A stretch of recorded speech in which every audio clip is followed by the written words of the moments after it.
في تونس جدل بسبب برنامج كاميرا خفية اعتبره مغاربة مسيئا لملكهم باعتباره رمزا لدولتهم، وأيضا لبروتوكول التحية بتقبيل اليد المعروفة في المغرب.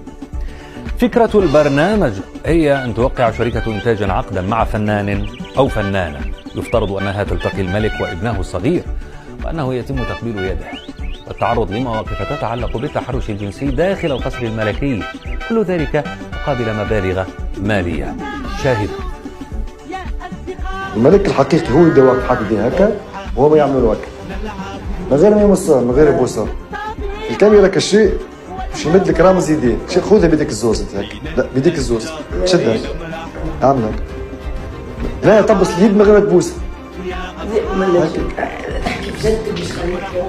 خليني نحكي لك وبعد نتناقش وانا نحكي لك ساعه. عمرها ما صارت.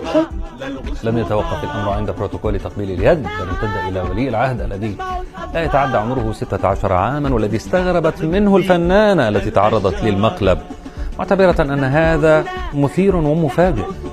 بعدين مش ترقب جنبه وانت ابنه الامير ولي العهد هو ملك عمره 16 سنه، كيفاش تسلموا عليه؟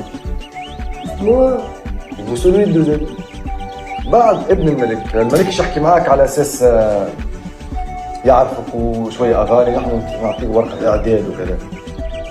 طلبت النقابة المهنية لمبدعي الأغنية المغربية من السلطات التونسية وقف البرنامج وإجبار القناة على تقديم اعتذار للشعب المغربي، وهذا ما جاء في البيان. فكرة الكاميرا ومضمونها يتضمنان إيحاءات مقصودة وسخيفة تمس المغرب ومقدساته وتقاليده العريقة.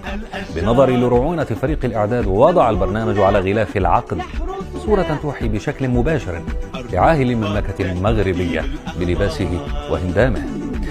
النقابة المغربية تقصد هذه الصورة، انظروا إليها، هذه الصورة التي ظهرت على غلاف العقد الذي استلمته الفنانة في المقلب، وفيها يبدو أن الصورة تشبه صورة الملك المغربي بالشكل والهندام.